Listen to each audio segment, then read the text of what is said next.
इस नए एक्सप्लेनर में आपका स्वागत है। आज हम कोलंबिया के एक ऐसे बेहद छोटे से द्वीप की यात्रा करने वाले हैं जो सच कहूं तो हमारे हर तर्क और हर उम्मीद को पूरी तरह से गलत साबित कर देता है। एक ऐसी जगह जहां जीवन का होना बिल्कुल असंभव सा लगता है, फिर भी लोग वहां सदियों से रह रहे हैं। तो आइए बिना किसी देरी के इस रहस्यमयी जगह के राज उजागर करते हैं। ओके, तो चलिए सीधे इस नंबर से शुरुआत करते हैं। 68,000। अब आप शायद सोच रहे होंगे कि ये किसी बड़े शहर की आबादी है।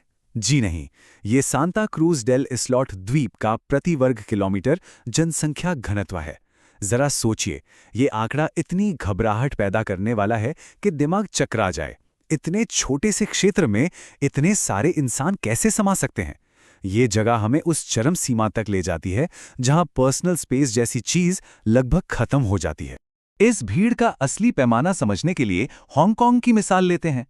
हम सब जानते हैं कि हांगकांग दुनिया के सबसे भीड़-भाड़ वाले शहरों में से एक है, जहां प्रति वर्ग किलोमीटर लगभग 6,700 लोग रहते हैं। लेकिन यहां सांता क्रूज डेल इस्लोट में ये आंकड़ा 86,000 है। जी हां, 816 लोग एक वर्ग किलोमीटर के महज 1% हिस्से में अपना पूरा जीवन बिता रहे हैं। मतलब एकांत या प्राइवेसी नाम की यहां कोई चीज है ही नहीं। अब थोड़ा पीछे चलते हैं। आखिर ये सब शुरू कैसे हुआ? करीब 200 साल पहले कुछ मछुआरों ने मुख्य भूमि के मच्छरों से बचने के लिए बस एक मूंगे की चट्टान पर शरण ली थी। फिर अगले 100 सालों तक उन्होंने मूंगे की चट्टानों, सीपियों और कचरे को दबा दबाकर इस द्वीप को आर्टिफिशियली बड़ा किया। और आज जो कभी मछुआरों का एक अस्थायी ठिकाना था, वो अब कंक्रीट की एक भीड़-भाड़ वाली भूल-भुलैया बन चुका है, जिसका आकार एक फुटबॉल मैदान से बस थोड़ा ही बड़ा है। पर देखिए, इन चौंकाने वाले आंकड़ों के पीछे असली इंसान छिपे हैं। ये द्वीप केवल नंबर्स का खेल नहीं है। यहाँ एक 94 साल की महिला रहती हैं, जिन्होंने इस द्वीप के पूरे मॉडर्न डेवलपमेंट को अपनी आंखों से देखा है। और सबसे कमाल की बात, उन्होंने अपने जन्म के बाद से एक भी दिन के लिए इस द्वीप को नहीं छोड़ा है। उनकी पूरी दुनिया बस इसी छोटी सी जगह तक सीमित है। ये सोचने पर मजबूर करता है ना कि इतने छोटे से स्थान से किसी का इतना गहरा जुड़ाव कैसे हो सकता है। अब यहाँ की रोजमर्रा की जिंदगी के बारे में जो बात सच में हैरान करती है, वो है इनकी स्पेस प्रॉब्लम। यहाँ किसी के पास जमीन का कोई कागज नहीं है, कोई ऑफिशियल निर्माण अनुमति नहीं है। लोग बस एक दूसरे के घरों के ऊपर अपने घर बनाते जाते हैं। स्थिति इतनी एक्सट्रीम है कि एक ही छोटे से कमरे में 10-10 लोग केवल 3 बिस्तर शेयर करके सोते हैं। परिवार तेजी से बढ़ रहे हैं और जगह जगह लगातार सिकुड़ रही है। और बात सिर्फ रहने की जगह की नहीं है, बुनियादी चीजों की यहाँ भारी कमी है। नल का पानी नहीं है, 24 घंटे वाली बिजली बिल्कुल नहीं, पुलिस बल या कोई कब्रिस्तान वो भी नहीं। लेकिन इसके बावजूद इन लोगों ने सरवाइव करने के जो तरीके निकाले हैं वो कमाल के हैं। वे पूरी तरह से बारिश के पानी पर निर्भर हैं, 380 सोलर पैनल से बिजली का जुगाड़ करते हैं और किसी भी प्रॉब्लम को सुलझाने के लिए अपने समुदाय के बुजुर्गों पर भरोसा करते हैं। यहाँ पानी की किल्लत का अंदाजा आप इसी बात से लगा सकते हैं कि 7 से 8 महीने तक सूखा पड़ सकता है। इसी वजह से द्वीप के फेफड़े का निर्माण किया गया।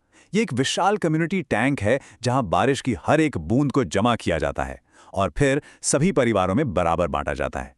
जब बारिश होती है ना, तो पूरे द्वीप पर किसी त्योहार जैसा जश्न शुरू हो जाता है।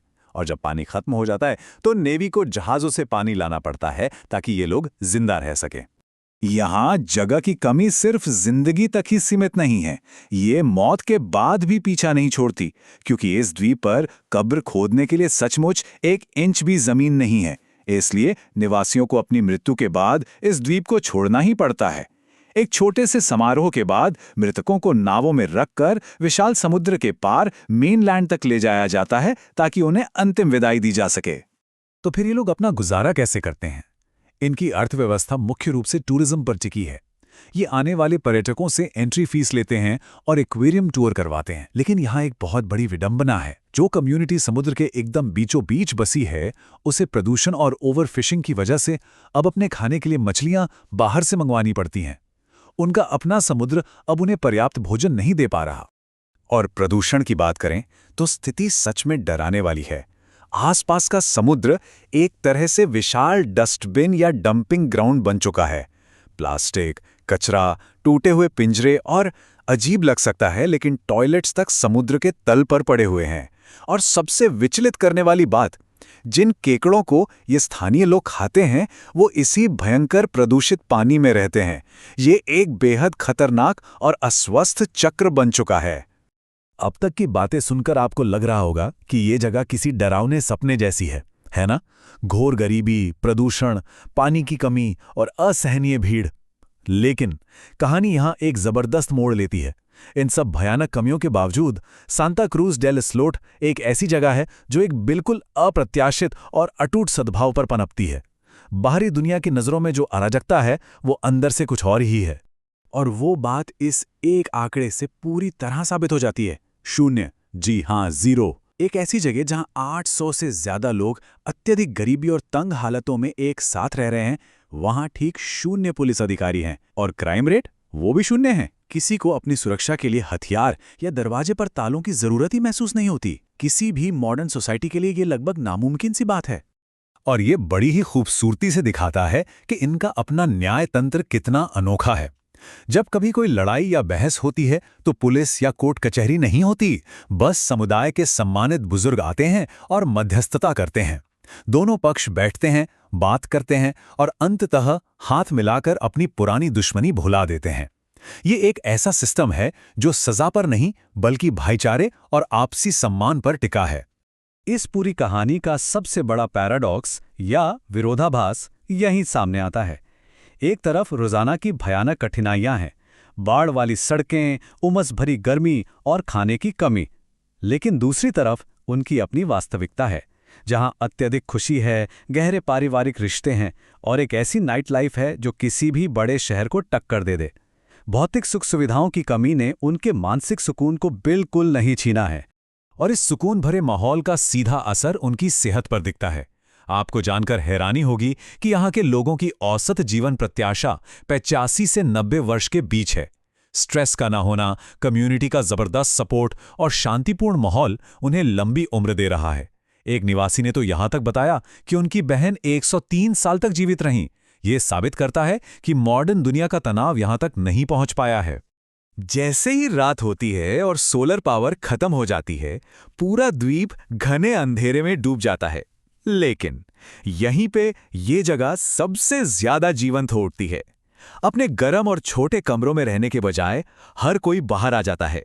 मोबाइल की फ्लैशलाइट्स और मोमबत्तियों की रोशनी में लैटिन संगीत बजता है।